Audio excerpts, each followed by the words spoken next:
They hacked corporations. None of these targets were particularly difficult to hack. A 3-year-old could do it. They challenged governments. Any method of disruption at any cost, any means necessary. They wanted to change the world. History was being made. How do you not get involved in it? But after a series of arrests and an informant on the inside... I was arrested when I was 16 years old. Police broke down the front door, handcuffed me in my bed. Who is anonymous now?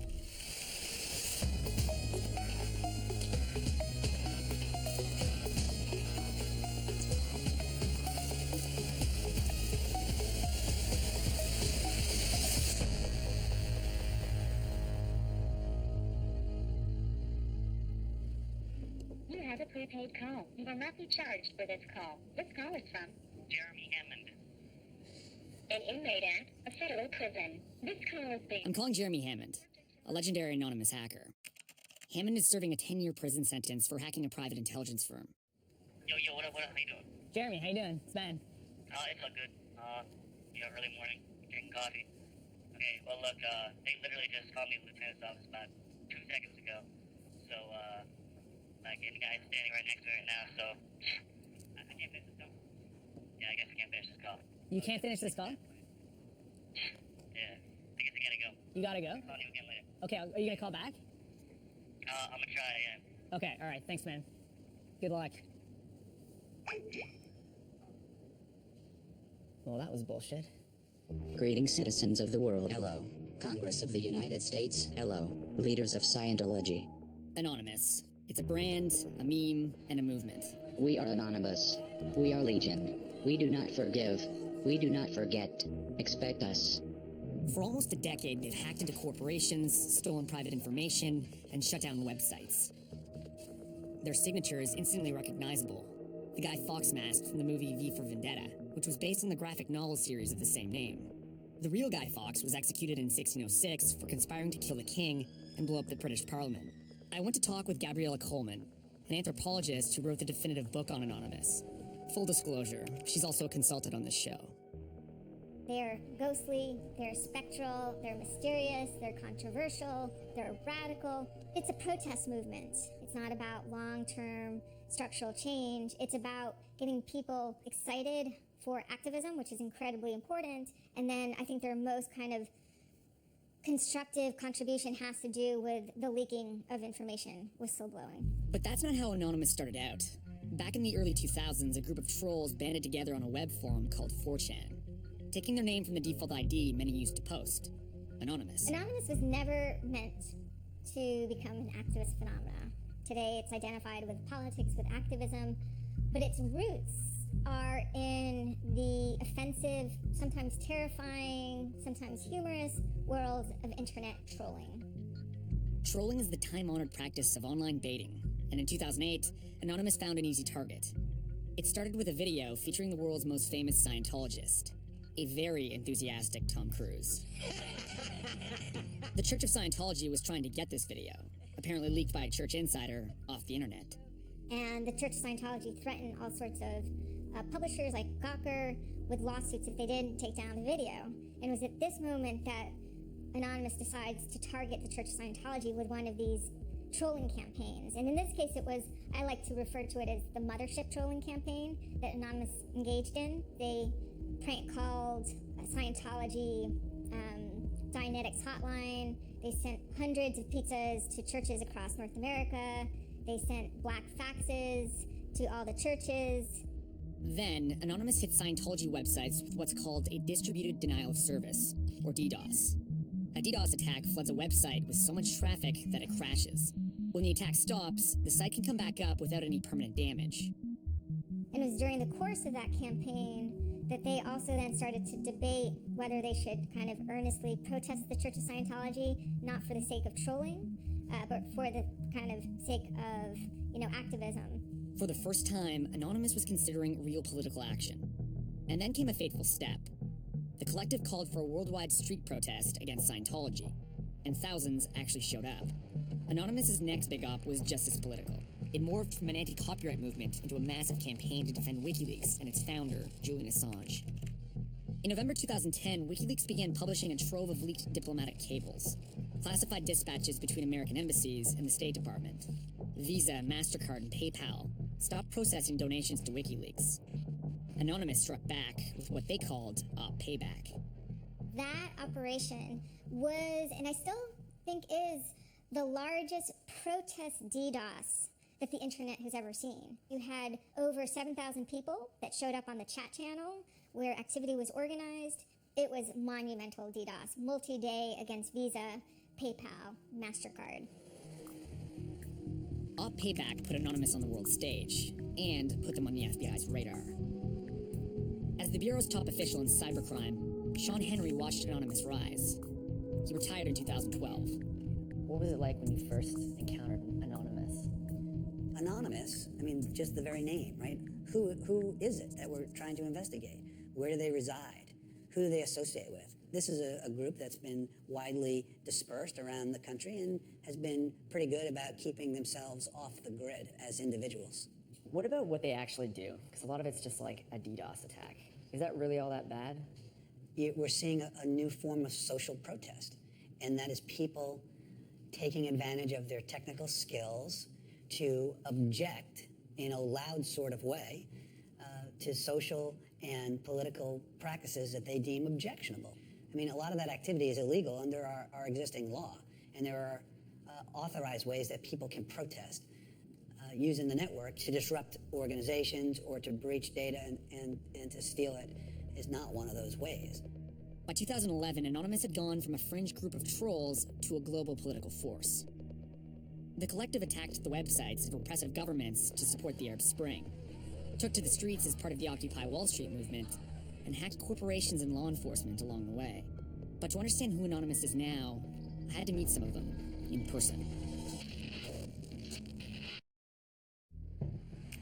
Anonymous is basically a network of online trolls that became a global force to be reckoned with. They usually organize on a network of online chat channels called IRC, using aliases. But that doesn't mean they never meet in person. And Chaos Communication Camp, a hacker gathering that only happens once every 4 years, turned out to be a bit of a reunion party. Some of the people I met have never been interviewed on camera before. My name is Mercedes No Hafer, and I have 2 state national bowling championships. I'm Keith. I'm the pretty PayPal 14 defendant. And I'm Panda, and I'm the king of Sweden. No, Keth, and Anon Panda took part in Anonymous's legendary attack against PayPal, Visa, and MasterCard in support of WikiLeaks and its founder, Julian Assange. I mean, I don't like him as a person, but that doesn't mean he doesn't have rights, and that doesn't mean that I won't fight for his rights, because if he doesn't have rights, then I don't have rights. Everybody has them, or they're just privileges. So if I want to be able to publish secret government data that everyone should know, then I also have to defend Assange. But some within Anonymous weren't as interested in politics as they were in lulz, internet slang for hilarity. And lulzsec was a small breakaway group of Anonymous members who just wanted some lulz at the system's expense. Quite frankly, hackers get bored, and there's nothing more dangerous than a bored hacker, because they'll make themselves not bored very quickly. Darren Martin took part in both Anonymous and lulzsec, going by the name Pwn Sauce. Pwning something can mean that you've hacked it completely. When it all really started kicking off, the lulzsec thing was just when I was turning 19, so pretty much the same as most of the people involved. We were all kids, basically, so we just kind of split it off and did our own thing. And then, well, just kind of took on a life of its own. Who were some of lulzsec's targets, and why did you guys decide on them? So, lulzsec motto was sort of laughing at security. So we sort of picked targets based on who would be funny to hack. And, corporations are pretty funny to hack, because who wouldn't want to see like a big corporation put to its needs? Tiflo was a respected Anonymous member and a talented hacker. He was also part of lulzsec, all at the age of 16. In the summer of 2011, lulzsec went on a hacking spree.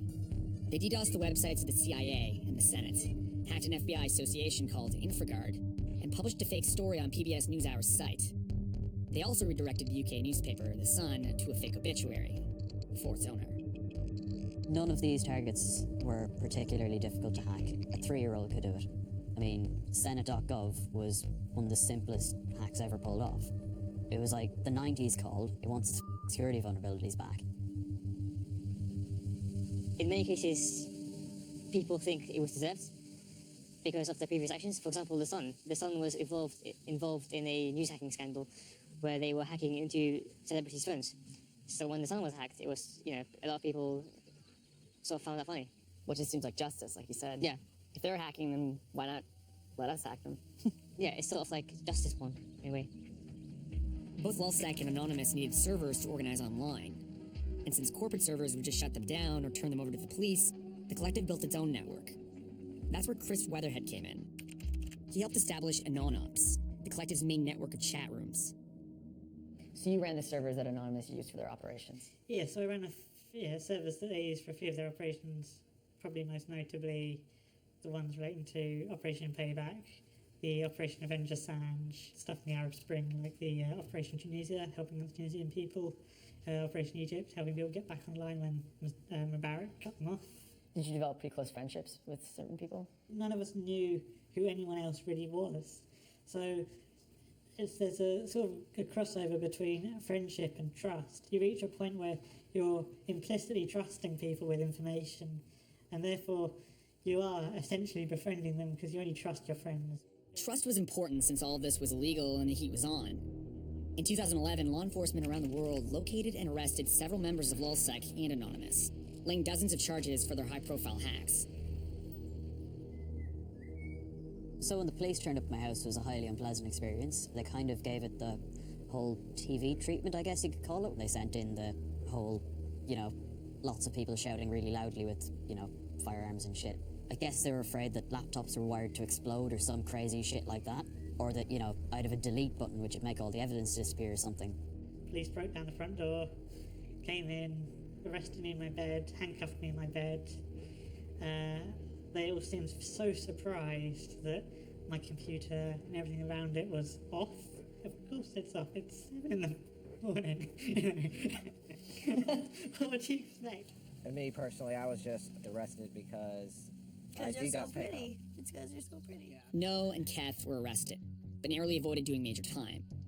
Tiflo was too young to go to prison, Pone Sauce got off with a fine, and Chris spent 4.5 months behind bars. But there were much harsher sentences to come. Anonymous was on a roll. That is, until a series of arrests in 2011 and 2012. But for members of the collective, there was more shocking news to come. Many of the arrests were made possible by an informant. Hector Xavier Monsegur, otherwise known as Sabu, was a vocal member of Anonymous and LulzSec. Many considered him a friend. You met Sabu. What was that like? And what was he like? Sabu is such an interesting character. He was really involved in Anonymous. He was very charismatic. His personality online was larger than life. It was why he was so effective as an informant. Some of his peers and colleagues, you know, described him as legend. Why do you think he ratted out his friends and his peers? Sabu was put in a difficult situation. When the FBI showed up at his house, they basically said, look, work for us, or we will take your foster kids away from you and away from your family entirely. And he took the deal that was given to him and started almost immediately to work for the FBI. Sabu not only led the FBI to LulzSec, but to one of Anonymous's most brilliant hackers, 27-year-old named Jeremy Hammond. Hammond was the real deal, a radical anarchist as active in the streets as he was online. A hacktivist way before Anonymous was even a thing. And we believe that the internet is a powerful new medium where just a handful of people in small groups, just by shifting data around in the right directions, can make big changes and big damage. Any method of disruption at any cost, any means necessary. Hammond helped launch Op Antisec, which targeted police departments and what he calls the national security complex. Sabu was also a major player in Antisec, all while working for the FBI. With the feds watching his every move, Sabu introduced Hammond to a hacker who had found a way into Stratfor, a massive global intelligence firm. Hammond then hacked Stratfor, stealing thousands of credit card numbers and millions of emails. He was arrested for the hack and is now serving a 10-year sentence in federal prison. Dial 5 now. Yo, what's up? Yo, what's going on? You okay? Oh, man. Yeah, it's cool. I'll get right to it. Why'd you hack Stratfor? Well, Stratfor was a private intelligence corporation. They're mercenaries. They're kind of like the antithesis of, the Black Hats, right? The revolutionaries. People who use their skill for social justice. They use it for pay to control and monitor and basically dominate the world. So it was a kind of a natural target. Why don't you tell me about Sabu? what was his role in all this? Well, basically, he's the internet loudmouth more than anything. He was around, during the, time with Anonymous and LulzSec and so forth. And so then they came in and busted him, and then he flipped. He started working for the feds. How'd that make you feel? Well, it's dishonest. It's betrayal.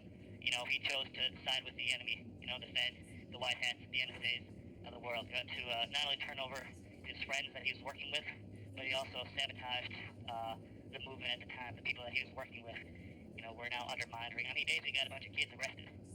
And, if Sabu would have held his ground, I think we would have continued on. We would have been more effective. I certainly wouldn't have been busted if it weren't for Sabu's cooperation. I asked Sabu to tell his side of the story, but he declined to talk to me on the record. After Hammond hacked Stratfor, he leaked the company's emails to WikiLeaks. The emails revealed Stratfor had monitored activists worldwide. WikiLeaks begins its release of 5,000 emails documenting the private lives and private lies of private spies. But one question still remains. This whole time, the FBI had an informant. So why did it let Stratfor get hacked? The FBI could have done something about that. They could have prevented all this damage from happening. But no, they were more interested in trapping people and, ensnaring people and doing things. While they could have stopped things and done crime prevention, instead they thought, we're going to entrap everyone. I mean, they completely burned Stratfor. And that, the FBI need to have a good look at themselves and go, what moral high horse do we have to stand on when we're using other people as bait? After the high-profile arrests of some of its core members, Anonymous was at a crossroads. But that made some of its hackers more determined than ever. Sabu's betrayal broke trust within Anonymous. Anyone could be an informant. And security expert Robert Hansen believes the group has been infiltrated.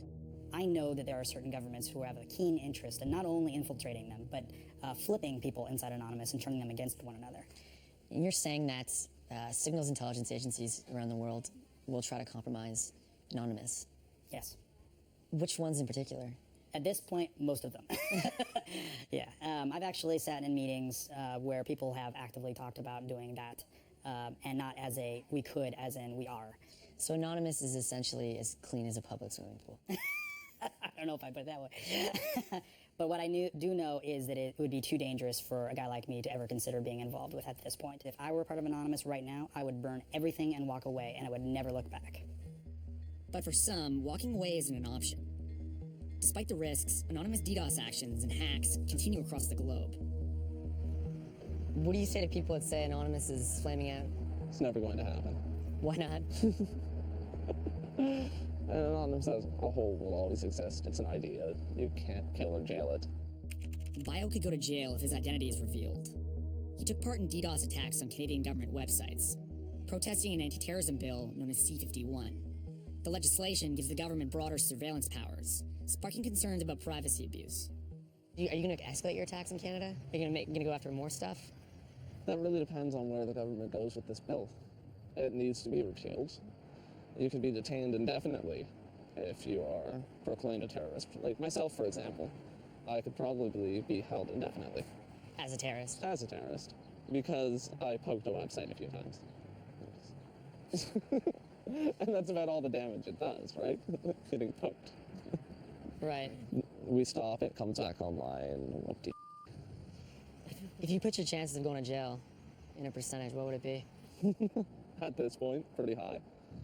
And when we set out to do this in the first place with cyber privacy, we knew it would end one of two ways. Us in prison, or we'd win. That's that, really. We're not backing down, they're not backing down. When you arrest someone, that doesn't scare them away from it, at least within Anonymous.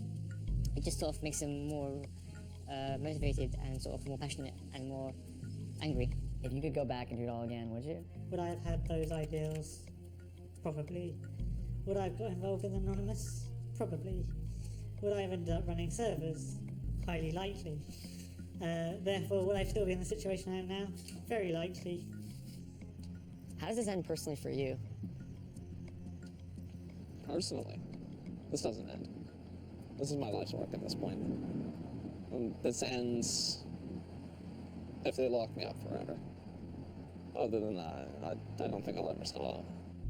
At its best, Anonymous has embarrassed those in power, taunting them, paralyzing them, and spilling their secrets online. As much an idea as a collective, concerted campaigns by law enforcement could weaken and demoralize, but not destroy it. And so, Anonymous lives on. All my comrades still out there in the struggle, keep doing your thing. It brings me great joy to hear about big shot corporations and government systems being hacked, having all their details exposed to the world. Thanks a lot, and I really appreciate you taking the time to talk to us. There it is, then. Take it easy.